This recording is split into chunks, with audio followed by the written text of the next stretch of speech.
Good morning, everyone. This is the Vermont House Committee on Commerce and Economic Development. It is Thursday, April 3rd, 2025 at 10 in the morning. So we're going to begin our discussions on S-117. There's Senator Chitman with us from Senate Economic Development, where the bill came from. She's the reporter of the bill. So Senator, welcome. Thank you for coming in. If you could just kind of give us an overview of 117, we appreciate it. Thank you very much for having me. And I don't know, it's Tom Chittenden, representing the southeast quadrants of Chittenden County. So I usually have a policy when I'm first invited to a House committee, I always bring donuts, but I wasn't invited until this morning, so I didn't have time. So I owe you all a box of donuts. I will get that to you next time. Appreciate you having me in. So this bill is mostly technical corrections from the administration. We did spend a lot of time on sections 1 through 4, so that's where I thought I might elaborate a little bit of our discussions, and then the rest I hear you're having the commissioner in who can talk a lot about the others. We did also add, I want to say, 2 segments, which were other bills, which were non-controversial, but so a couple of things came from bill introductions, and then the vast majority of it was directly from administration. Sections 1 through 4 is all about expedited rulemaking for VOSHA, Vermont Occupational Safety and Health Administration.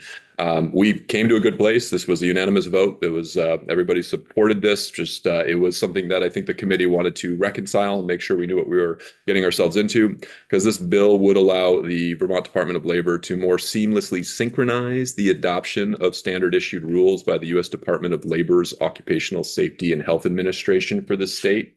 And we are required to adopt those rules. We committed to that back in the 1970s, and our OSHA state plan is unique to the rulemaking process with this specific requirement for us that we have to adopt the OSHA rules. We can make them more strict, but we are obligated to adopt what the what the feds will go through their process. When we elected to become a state plan back in 1971, a year after OSHA was federally approved, we committed to federal OSHA to take responsibility for the regulation of occupational safety within the state by agreeing to the requirement of this plan. In that agreement, we committed to adopting rules that are at least as effective as the federal rules and standards, but we can make them more strict, and these changes do not prohibit us from doing that. By taking responsibility for the regulation of occupational safety and health, Vermont's now able to take a more proactive approach for helping employers fix issues rather than penalizing them after finding a violation, among other benefits. The key point that I just wanted to read that little blurb from my floor speech, which I'd be happy to share if you do move this out of committee, if anybody wants this as a starting point. VOSHA, Vermont's Occupational Safety and Health Administration, has a very small staff. So this rule circuit synchronization really just helps them manage their very constrained resources. In that discussion, there was just with what we're hearing out of DC, were concerns that what are we doing here, making it easy for the feds to impact our OSHA standards here. This really, all it does is just makes it easier for those rules to come into place. And over the past 6 years, there's only been 5 rules that have come through. And I do have that documentation from the discussions in committee. Happy to elaborate on them, but they are very mundane, that's the wrong word, very specific in the weeds, like changes to crane operator training and certifications, electronic submissions of injury and illness, beryllium standards in the shipyard industry, workplace injuries and illnesses. Point is, we were also just wanting to make sure we weren't setting a precedent by allowing this streamlined rule adoption. So we actually did take testimony from a legislative counsel that's very familiar with the LCAR process, Damian Leonard, and he actually cited that we have the Vermont Department of Lotteries and Liquor that have a similar expedited process with an additional caveat where any 25 persons could actually just raise their hand and say, we want this to go through the traditional rulemaking process. So this is not blazing a trail. There's precedent for it. The committee spent the most amount of discussion on this for the reasons that I hope I articulated.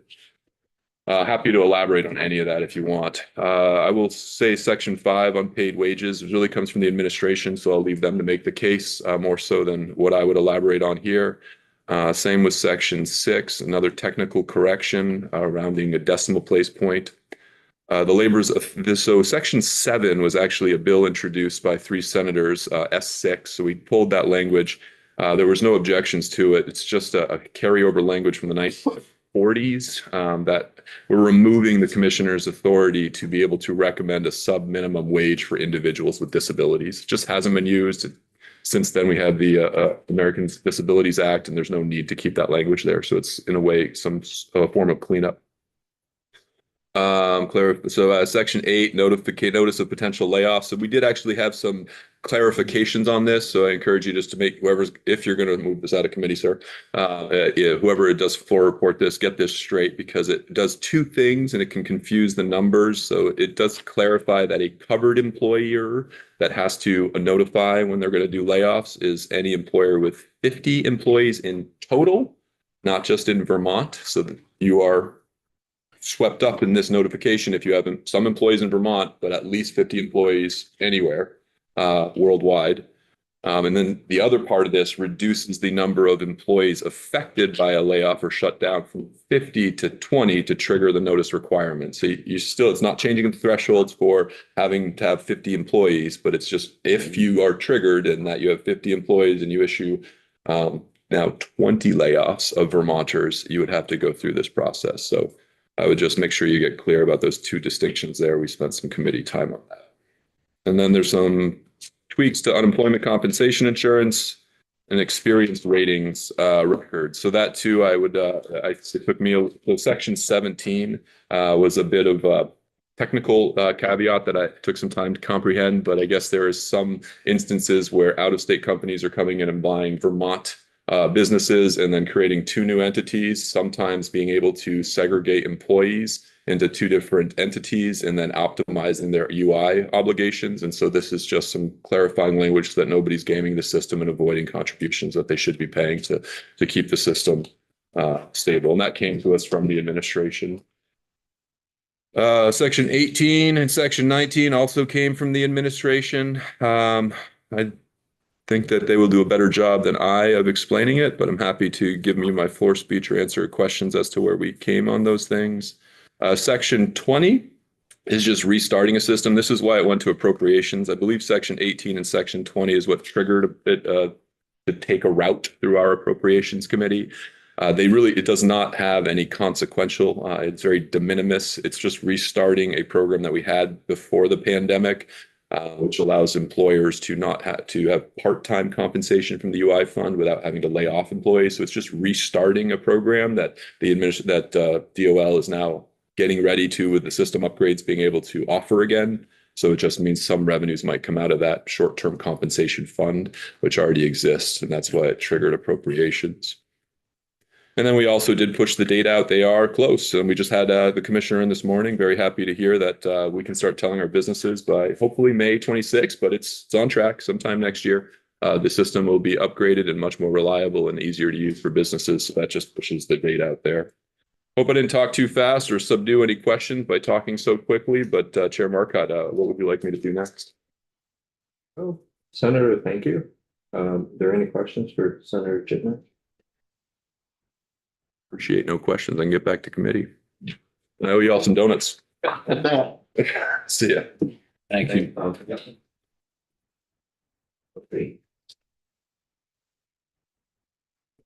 Morning. Good morning. So Sophie Zadatny from the Office of Legislative Counsel. I think it's probably unusual that this is the first time I've made it into this committee, or the person with my portfolio makes it into this committee at this point in the session. So, all right. See. Sure.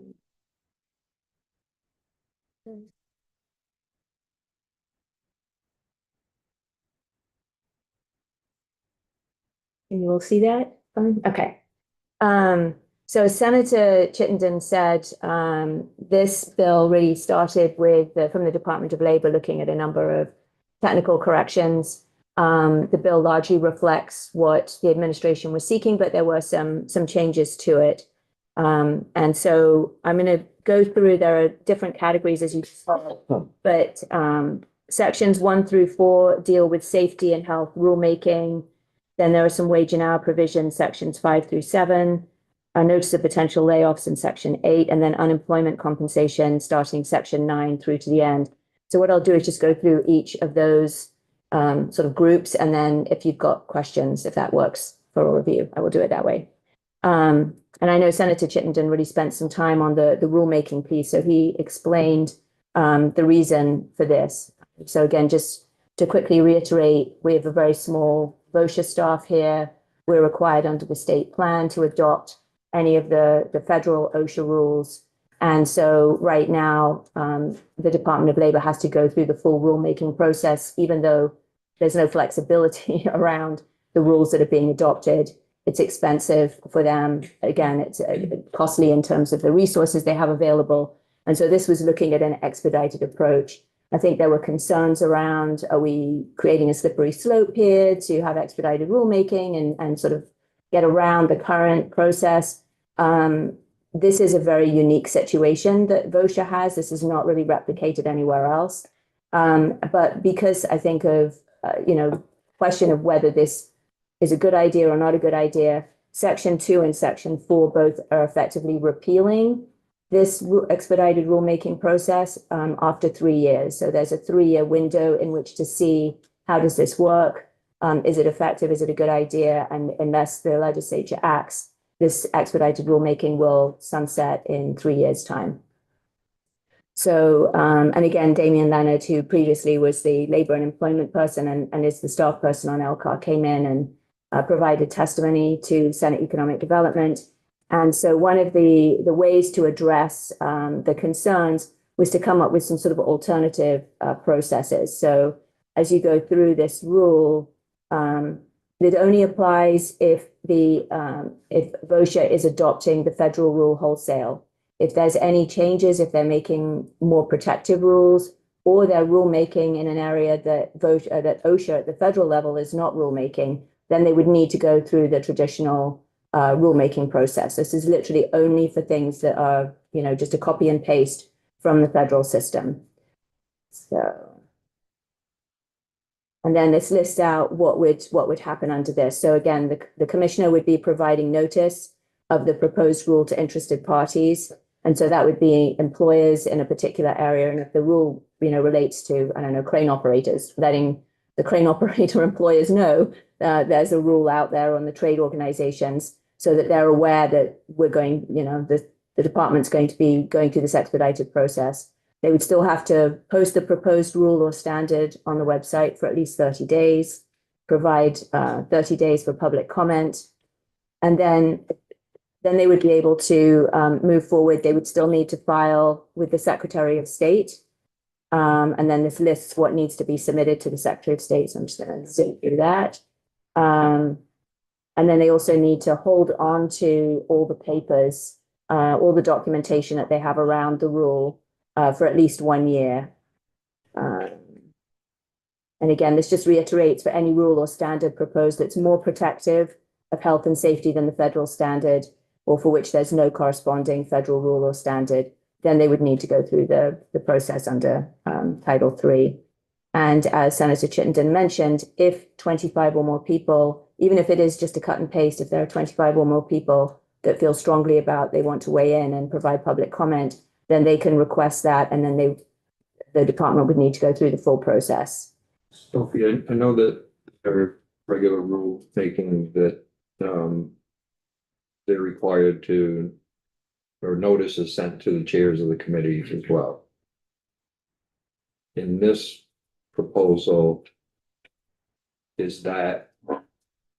would they still have to notify the chairs of the committee so they can sign off on it? That's not explicitly in here, so that may be something to add. Okay.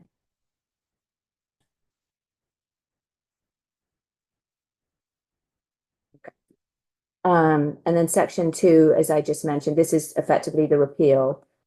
So this is just, you'll see at the end with the effective dates, but this is effectively then undoing all the things we just talked about. And then it would go back to the way it currently is. So that's why this language is here being crossed out. Section 3 is, this deals with where there are rules that involve health issues. Under the current process, there's consultation with the Secretary of Human Services. But again, this is providing for that expedited process that we just went through in Section 204. And then again, Section 4 is then undoing that in 3 years' time. So that's really the rulemaking piece. So are there any questions beyond the chair's question on the giving notice to? So for 3 years, we're going with this new expedited process. And then if everything is fine and everybody's happy, then we just let the old process go away. No, it would be the other way around. So if everything's fine and you're happy with it, there would need to be legislative action to take away the repeal in 3 years' time. So right now, it's going to automatically end. It's going to automatically revert back to the old process. Right, in 3 years' time, unless the legislature acts to repeal the repeal.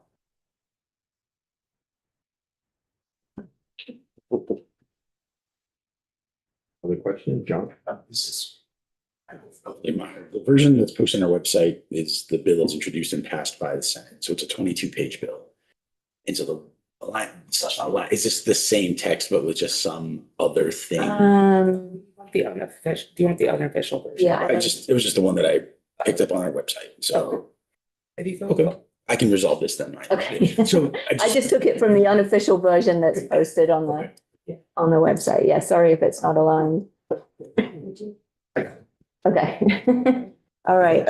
So the next section, these are some wage and hour provisions. So Michael has a question. I'm sorry. I do, only because I just got confused. So I don't know what the difference between official and unofficial. I clicked on official, so which I should be looking at unofficial? It shouldn't, the official will have cross outs and I think underlined. I always look at the unofficial, but they should match. They're both up there. They're both. Yeah. Sophie's just using the unofficial. I'll use the unofficial. All right. So switching to some wage and hour ones, this first one in section 5. This is clarifying language. So this involves when the Department of Labor conducts an investigation into an employer that has not paid wage theft, has not paid employees the amount they should have been paid. This subsection is just clarifying that if the unpaid wages were willfully withheld by the employer, then the Department of Labor shall provide, not may, shall provide that the employer is liable to pay an additional amount not to exceed twice the amount of the unpaid wages. And then 1/2 of any additional amount that's recouped above and beyond the unpaid wages. The unpaid wages obviously would go to the employee, but 1/2 of any additional amount that's recovered would also be shared with the employee. And that additional half of the additional amount would be retained by the Department of Labor. It's what currently happens. This just makes it clearer. And the other piece that was a change by the Senate Economic Development was changing the language from may to shall in line 11.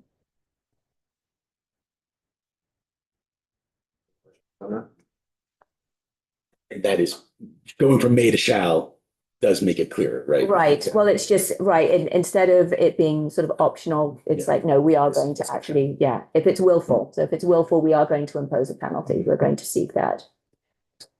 So section 6, again, this is another technical change on the minimum wage calculation that was requested by the department.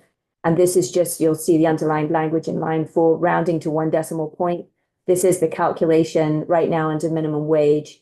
There's minimum wages increased by 5% or the percentage increase of the consumer price index, US city average, blah, blah, blah, as calculated by the US Department of Labor, whichever is smaller. And this is just rounding to 1 decimal point. So again, it's just to provide some clarification to the Department of Labor in terms of how they're calculating the consumer price index calculation.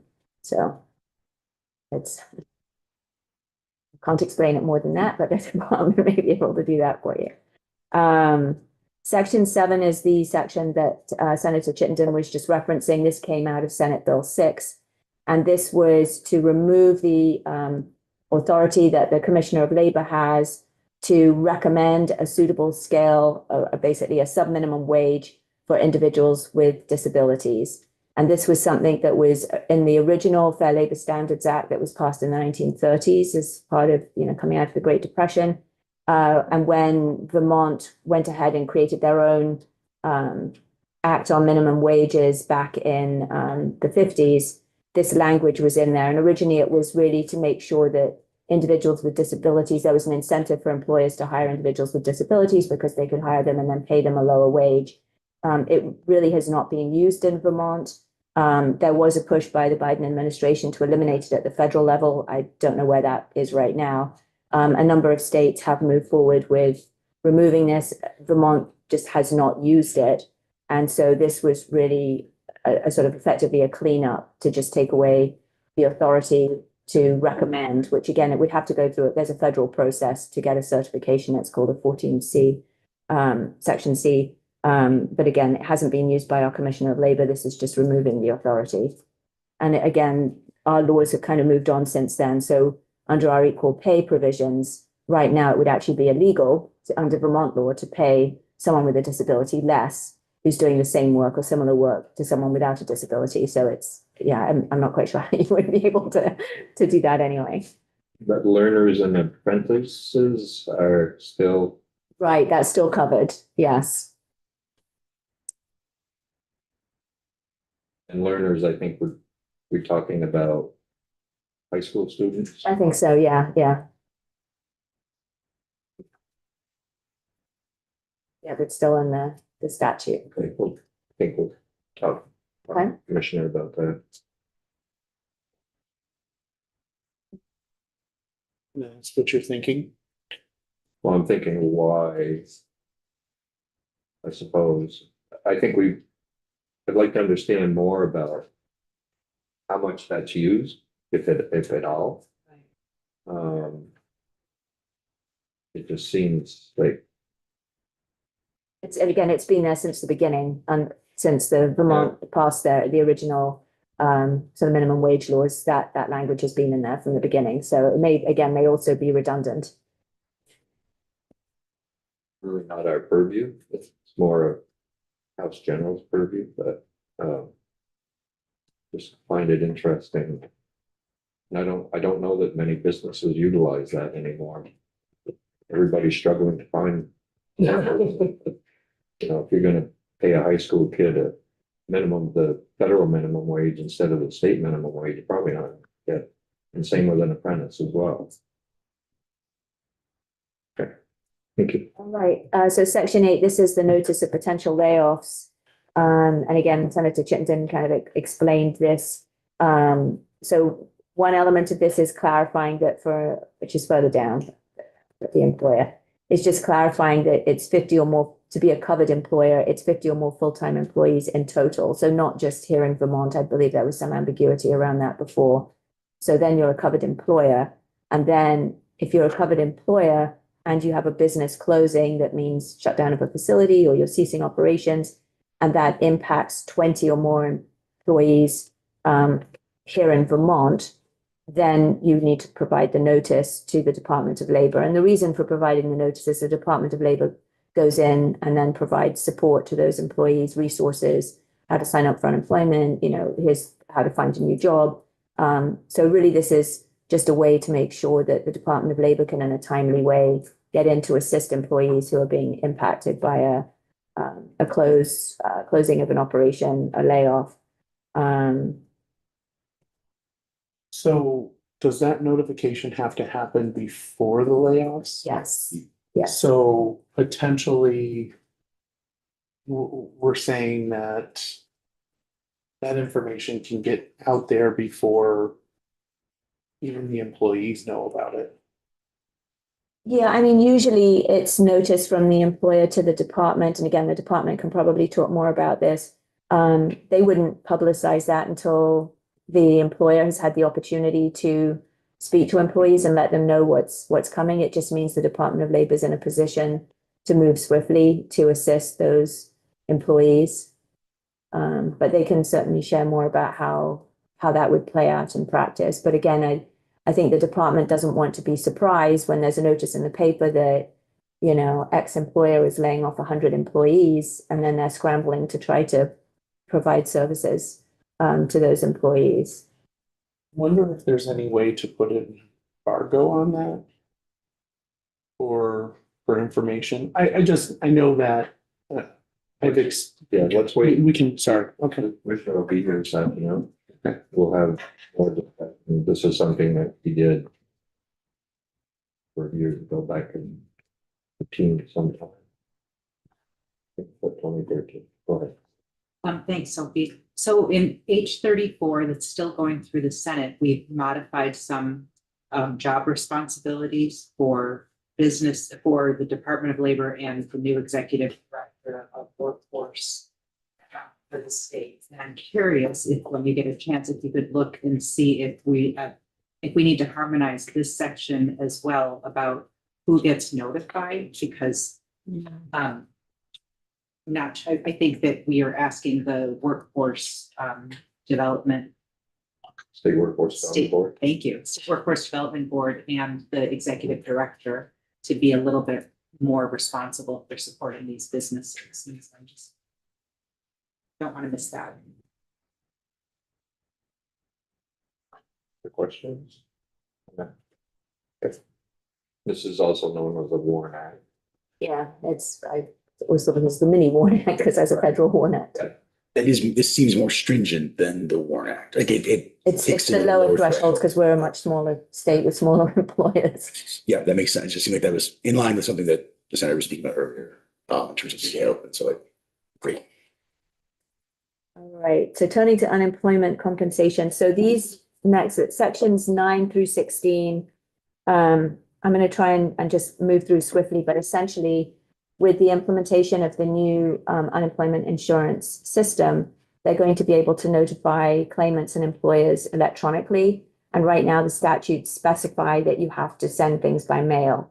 So what this is doing is really just providing the option for people to receive notices, determinations, communications from the Department of Labor electronically. So, I mean, I'm just going to scroll through it, scroll through fast. If you have any questions, let me know. So the first one, section 9, is just saying, basically, notwithstanding any requirements in the chapter that the commissioner mail notices and determination, the commissioner may provide claimants and employers with the option to authorize communications from the commissioner to be delivered electronically. And then in individual places, in other sections, it just adds that in. So the employing unit may request or authorize the commissioner to provide the notice of the determination electronically in that section. And then again here under subsection E, after the mailing, electronic delivery or personal delivery of the request. Back to that for a second, Sophie.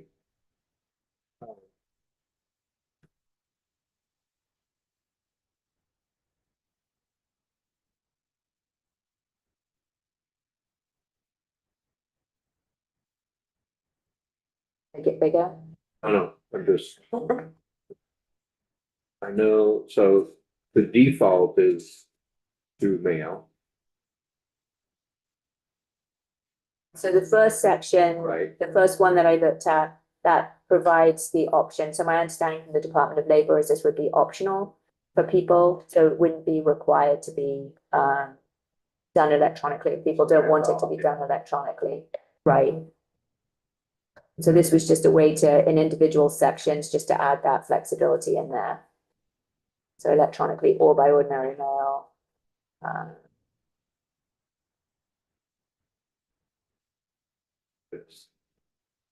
Then it gives the notices that go to the business.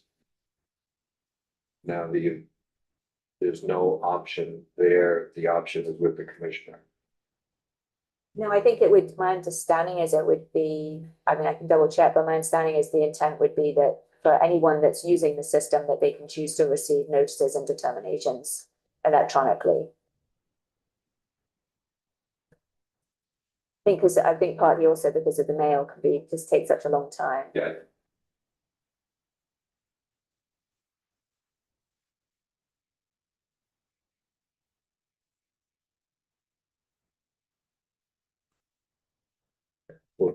We'll find out from the commissioner. Yeah, so those sections, hope no one minds having things go very swiftly on the screen. All right, so section 17. This is the section whereby it's seeking to try to reduce or eliminate businesses from trying to manipulate their successor rating for what they're going to be contributing to the unemployment fund. So this is just to make clear that language. Okay. So essentially, if another employer is taking over an existing business, that they can't then divide that business up into separate entities and then manipulate their unemployment rating by moving employees, you know, where they have high turnover, moving those employees into one entity and the ones that are more likely to stay into a different one. This essentially is saying that if you're going to divide up into in the business into successor and corporate entities, you're going to put all the employees into one. So it's to try to avoid that manipulation. So the designated filing successor shall include all employees involved in carrying on the successor business in the designated filing successor's quarterly wage reporting, and she'll pay the full successor benefit tax on all business employees. So this is really to stop manipulation.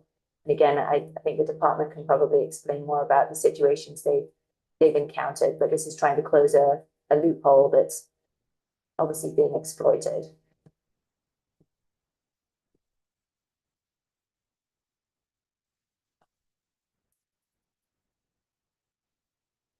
So section 18 is more of a technical change. And again, this is here in 2A.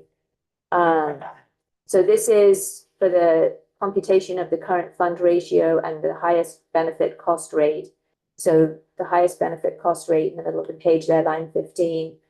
This is just tweaking how that's defined. And this, my understanding is this now brings the Vermont calculation in line with the federal calculation. And so one of the challenges has been that because Vermont didn't align directly with the federal calculation before, it meant that Vermont wasn't able to really benefit from a lot of the data that was available because they weren't entirely aligned.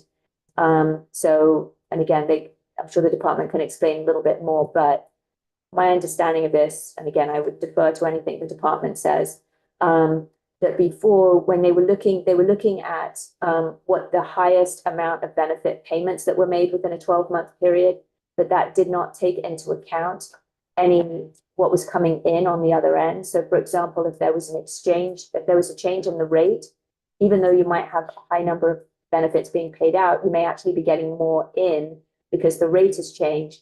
And the way it's currently calculated, it wasn't taking that into consideration. So again, my understanding is this is now, the way it's defined is consistent with how the federal government defines it and how other states define it. So it's just going to, again, improve the quality of data that you're able to get, coming in from the federal side as well. Again, I'm sure they can explain it better than I did, but that's my understanding. And I work with them on the language of this. So section 19 is a tweak. And again, this disregarded earnings. This is when you have somebody that is working part-time. Again, if they're unemployed, but you want them, encourage people to at least work part-time. There's this mechanism under Vermont law called disregarded earnings, whereby 50% of any earnings you get are sort of disregarded. So that way it helps the claimant sort of get as much as they can from the unemployment system while still benefiting from any additional work that they're doing. And what this does is just round down to the nearest dollar that's in excess of the 50%. So in other words, this is claimant friendly. You could either round up or round down. This is rounding down, so it's more in favor of the claimant.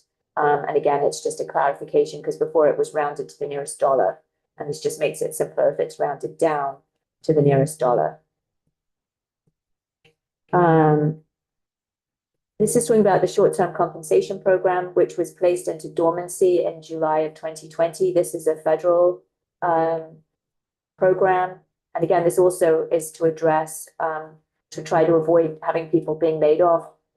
This program provides an incentive to have people working part-time. But as I understand it, Vermont was not in a position to use this program because it was very manual intensive and the current system it was just too unwieldy to be able to use it. And the disregarded earnings piece that we just talked about is actually works well and is more favorable. That's a Vermont specific program.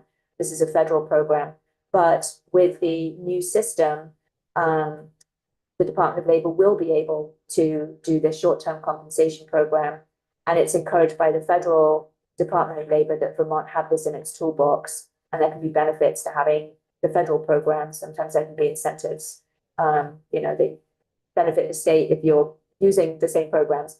So this is simply just taking that short-term compensation program out of its dormancy and then saying that once the project to implement the updated modernized information technology system is up and running, then the short-term compensation program will be reactivated in Vermont.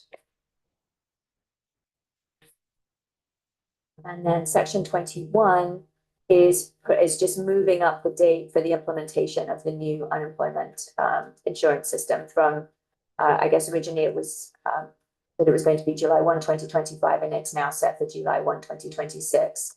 My understanding is they're looking at a May, June of 26 currently. And again, the commissioner can talk more about that. And then the effective dates, this is to deal with the repeal of the expedited rulemaking. So everything would go into effect July 1, 2025, except for those two sections, section 2 and 4, which would then take effect in 3 years' time on July 1, 2028, which would effectively repeal the expedited rulemaking provisions. Questions? Great. Thank you, Sophie. Why don't we, while you're in the chair, why don't we have you switch over to S-125? And then we'll hear from Senator Lonsdale at 11 on the report. And I think the pieces we want to hear about workers' compensation pieces.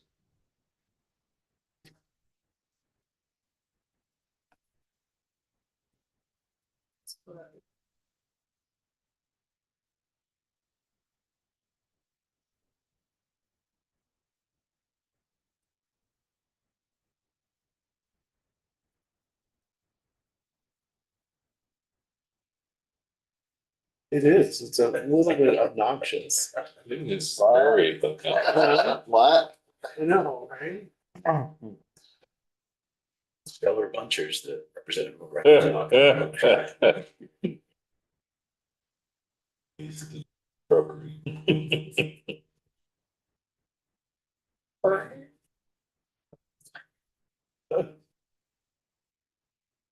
Nothing better than a good shrubbery. I always like to hear some Monty Python. I know. Makes me feel at home. I bet.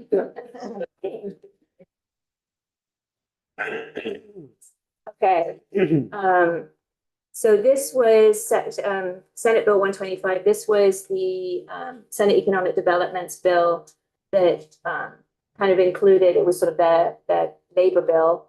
As noted, it does include a number of different things. So sections 1 through 4 deal with workers' compensation.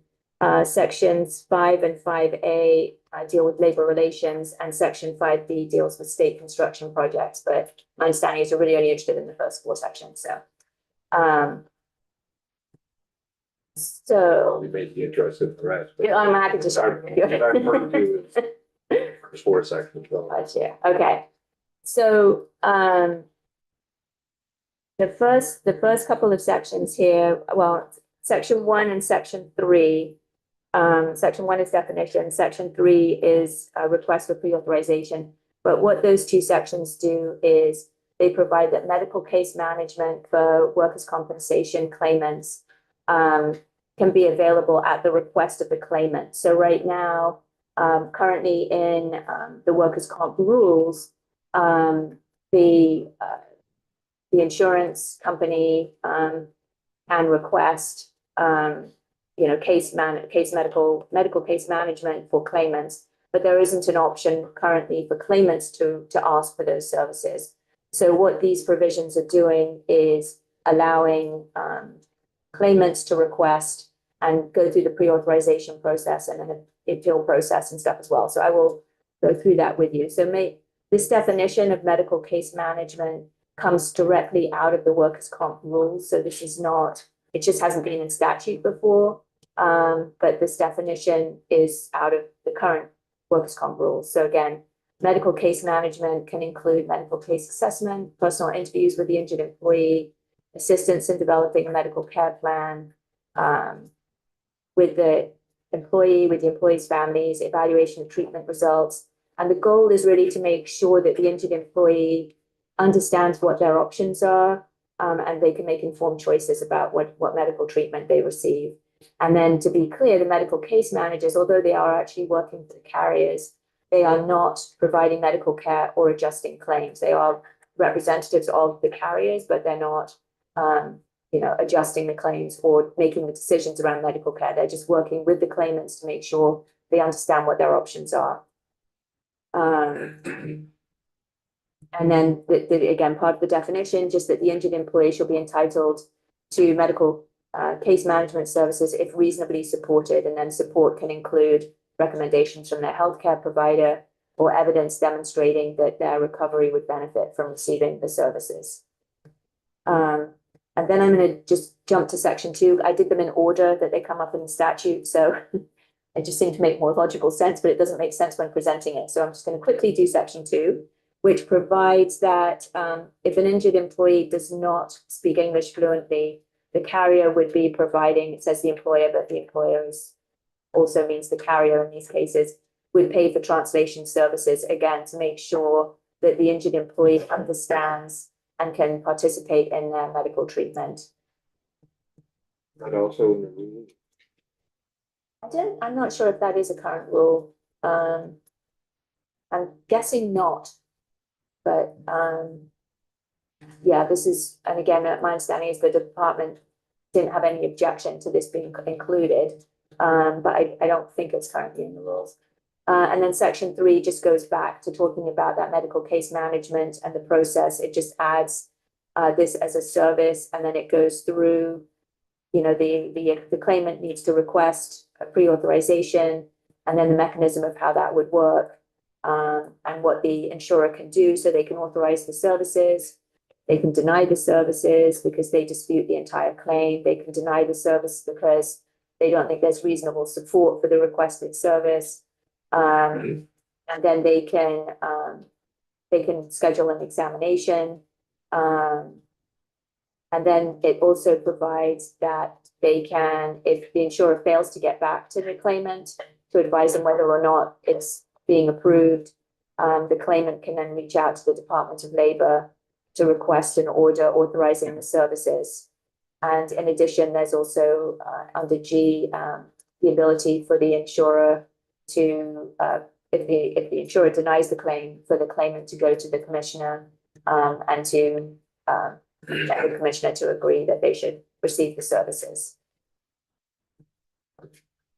So who's making the request for pre-authorization? So this would now, this provision would now allow the claimant, the injured employee, to request to receive these services. So currently, these services are available, but they're available by the carrier. The carrier determines whether or not to allow the services to be given. So this now allows an injured employee, a claimant, to say, I would like to have these services.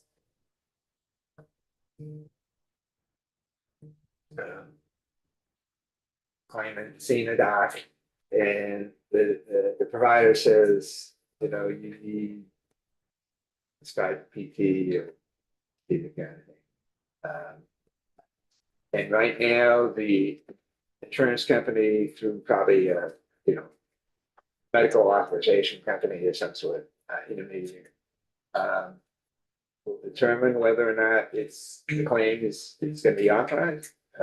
Yeah, so I mean, these typically are used when you've got someone that's very seriously injured, Sure. or someone that is struggling to understand what their options are. Sure. So the goal is to make sure that the employee understands what their treatment options are. I mean, if it's a broken leg or something, like you're probably not going to need this. If you've got a traumatic brain injury, then you probably do need this. So this is just providing an opportunity for the claimant to request these services, as opposed to it just being up to the carrier as to whether or not you get them.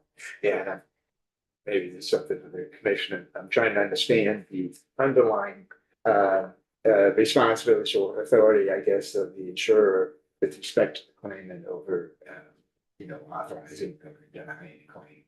Right, so if the claimant We're not requests, talking about that here.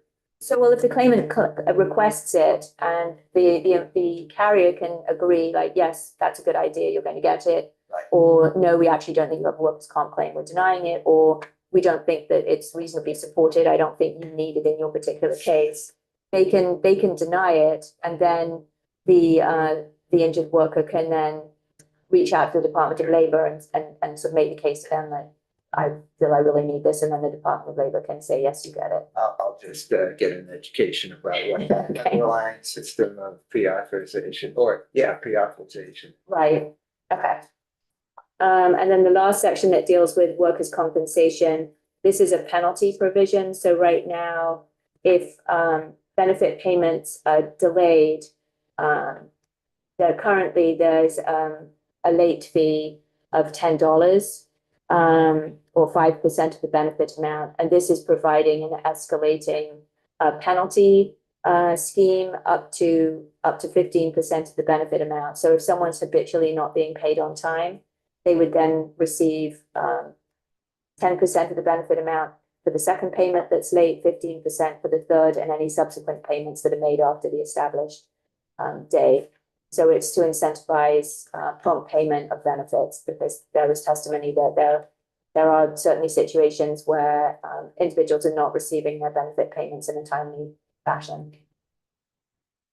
So those are the 4 workers' comp sections. More questions for Sophie? Thank you, Sophie. Right. Could you take those 4 sections and put them into S-117? Yes. Thank you. And we'll send S-125 over to our House General Committee to take. They can work on it.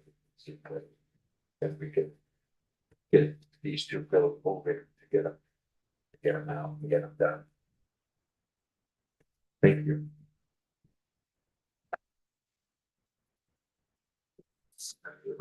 Dale, good morning. Good morning. Thank you for joining us this morning. Absolutely. For the record, Senator Keisha Rom Hinsdale, former chair of Senate Economic Development, Housing and General Affairs, and Senate Majority Leader, Chittenden Southeast. It's actually wonderful for me to come to the House committees because I'm realizing there are people I have never laid eyes on. As I go to each of the rooms, there's a lot of new people. I think you're the only person I don't know that. Nicholas. Okay. I don't know if you're doing introductions. I think I know everyone else in some form or fashion. Yeah, I can just introduce myself.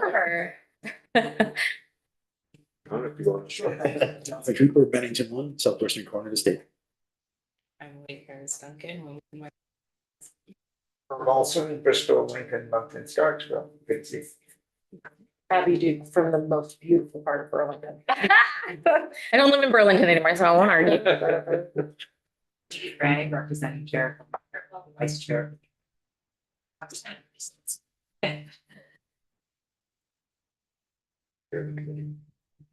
Kirk White from Bethel, ranking member. Michael Boone, Mary City. Is there anybody else? Oh, Monique, that's right. Okay, yeah. I'm Tony Miklas. I represent most of Milton, a little bit of Georgia. I replaced Chris Matos' seat. Oh, okay. That does help. Yeah. I figured. Dave Bosch from Rutland 2, which is Wallingford, Clarendon, West Rutland, and the bulk Rutland town. Okay, so who was this? Is he gone? Yeah. Oh, okay. He's not, I'm in a. Okay. This is very helpful. Over halfway through session. So I think what I just heard from the tail end of your time with Sophie is that you're going to be focused on the workers' comp pieces, and pretty much the rest is going to go to.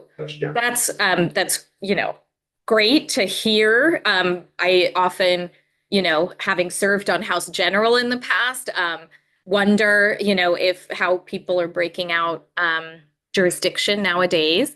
But I know you all have always had UI and workers' comp.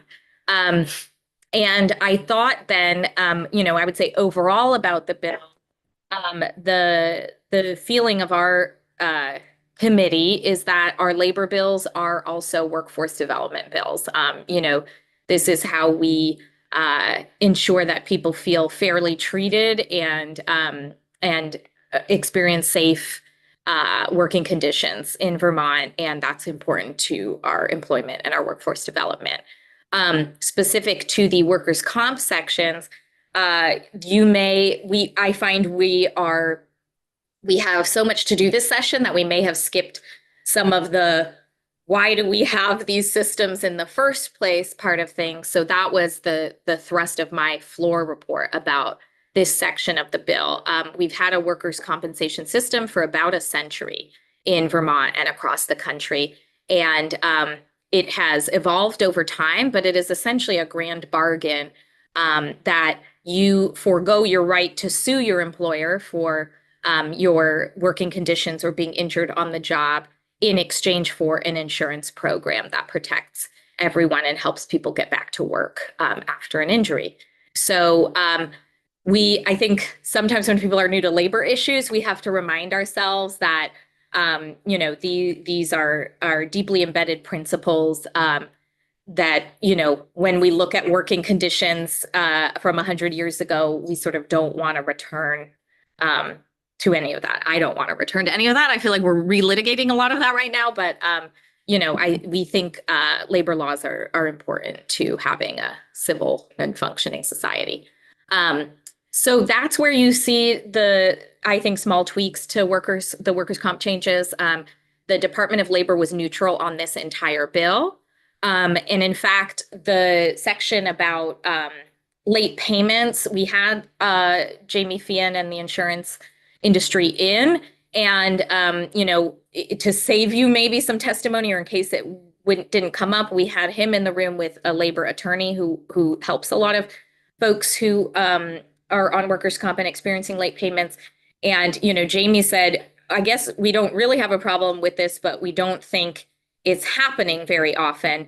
And the labor attorney in the room was able to point to 60 cases over the last several years that she had helped people with late payments.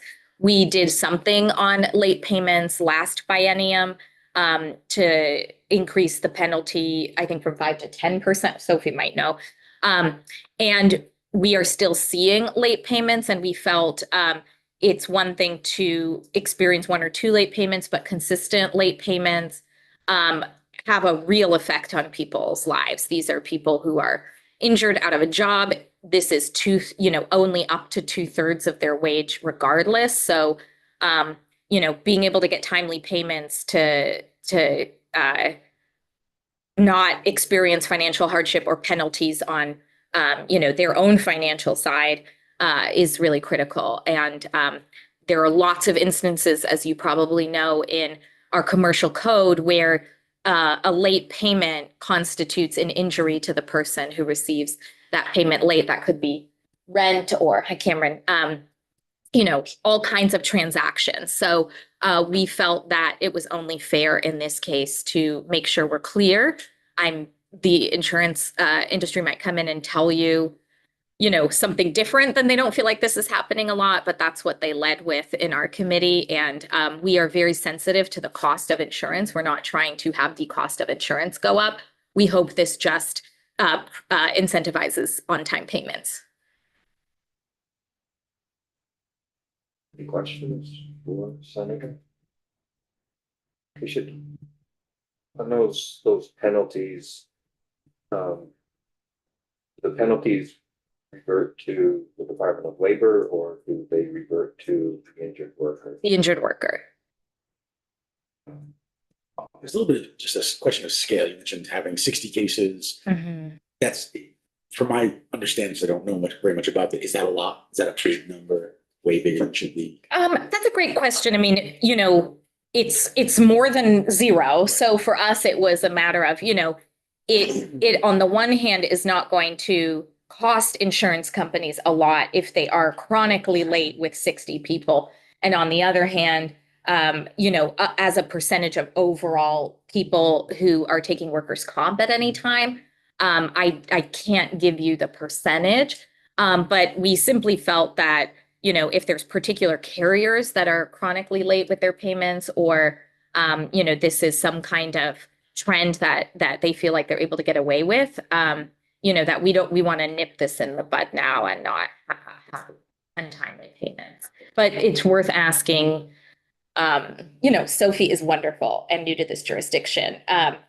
She's great at getting you any information you need about how many people might be on workers' comp on average at any given time, but I don't know that we have that offhand. Nobody gasped. It wasn't like a jaw-dropping moment, or it didn't seem to shock anyone. I was just trying to get us. Oh, the 60? Yeah.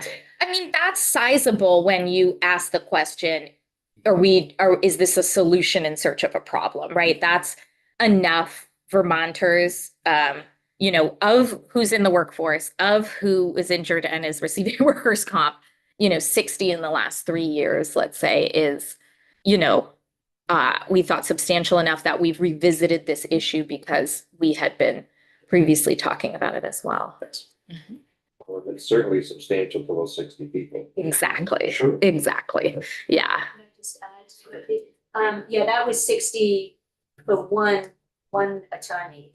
Right. One That's attorney true. specializes That's true. Thank you. in small cases. Yeah. So she probably has a lot of cases, but that's one attorney that That's right. had worked with 60 of her clients had late payments. And then a lot of those, she testified, were handled informally, so the Department of Labor would necessarily know, but she would follow up as a lawyer with the carrier to say, you're late in paying this. So it was only, a survey of one, but it was one attorney that practices in this area that had 60 cases. Thank you for the clarification. Yeah, that is really helpful.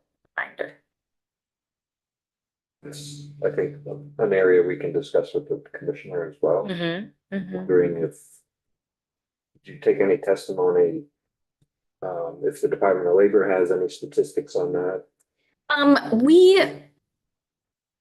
All I remember, and Sophie really has a better memory than I do, is, they kind of, once they've adjudicated a matter, it really is, between the insurance carrier and the insured person.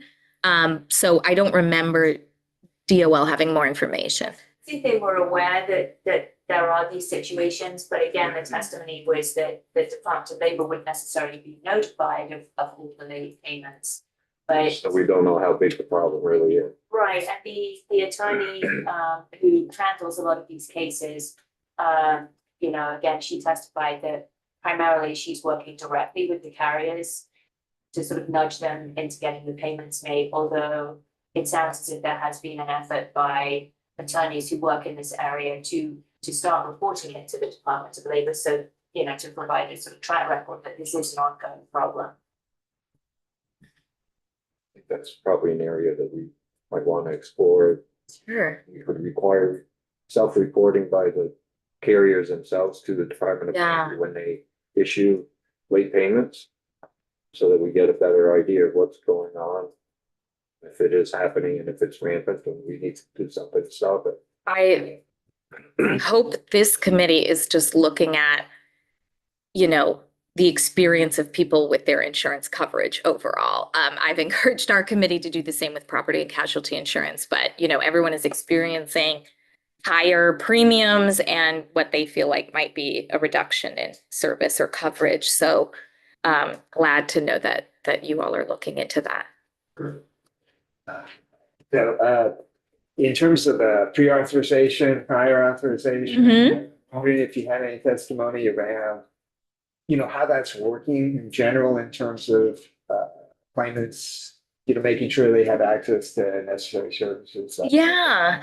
I'm sure we could have taken more testimony in this area. To us, it felt like almost good housekeeping following on our landmark healthcare legislation from last year that was, enjoyed what I remember to be bipartisan support to limit the use of pre-authorizations to delay and deny coverage. So, you know, a lot of us on the committee were on Senate Finance, or we're part of the larger conversation about how pre-authorization actually ends up costing the system more money. People end up going maybe for costlier services to the emergency room, et cetera. And I think we all relied on basic goodwill toward the idea of medical case management, you know, that also could end up reducing people's costs, getting them better care early than waiting for something to become chronic or, you know, life endangering. So I think probably in that area, we relied more on, you know, existing knowledge of those two frameworks. But, you know, the insurance companies didn't come out to say they oppose this for any reason. We didn't hear opposition.